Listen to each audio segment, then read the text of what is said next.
ঈশাই সৌম্যকে কথাটা বলুক, আর আমি জানি পারলে ওই পারবে সৌম্যকে বোঝাতে। আমি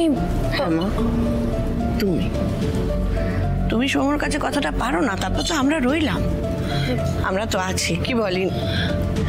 ওমা ভাই, তুই কোথায় গিয়েছিলি? একটা জরুরি কাজ ছিল, পরে বলছি। আচ্ছা। সৌম্য, তানিষ্কা, একবার নিচে এসো তো। সৌম্যবাবু বাড়িতে নিয়ে একটা গানের রেকর্ডিং এ গেছেন। সৌম্য থাকলে ভালো হতো, যাকে ওর সাথে আমি পরে কথা বলে নেবো। আমায় ডাকছিলে ড্যাড? হ্যাঁ, এটা নাও তোমার। এতে কি আছে ড্যাড?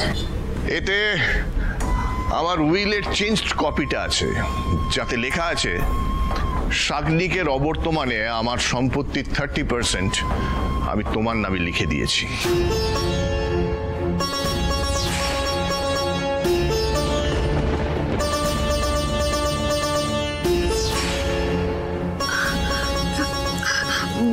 এসবের কি দরকার ছিল বলো তো? দরকার ছিল, অবশ্যই ছিল।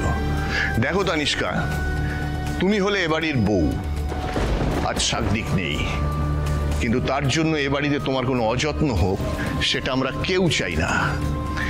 আশা করি আমার এই সিদ্ধান্ত নিয়ে কারো কোনো আপত্তি থাকবে না। না না, আপত্তির কি আছে?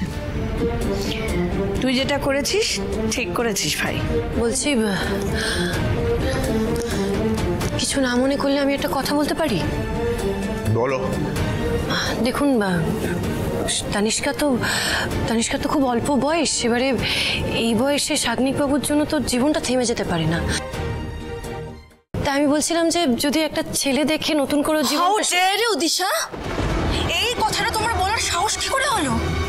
না তানিষ্কা, মানে আমি শুধু না, আমি বুঝতে পারছি না সবকিছু নিয়ে তোমার এত কনস্পিরেসি কিসের? কেন করো এত কনস্পিরেসি?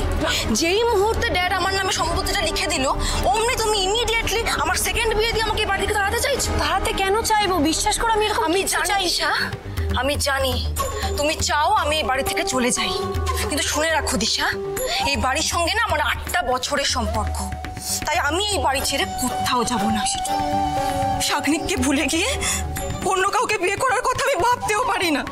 বাবা, শানুকে তো তানিষ্কা সব সময় ছোট করেছে, কথায় কথায় অপমান করেছে, তাহলে আজ এমন ভাবে কথাটা বলছে কেন? যেন ও শানুকে সত্যিই ভালোবাসে। শাগনিককে আমি আজও মন প্রাণ দিয়ে ভালোবাসি দিশা, তাই সবসময় আমার মনে হয় শাগনিক ঠিক বেঁচে আছে, ও ঠিক একদিন আমার কাছে ফিরে আসবে। জল, কেউ একটু জল দাও প্লিজ, জল।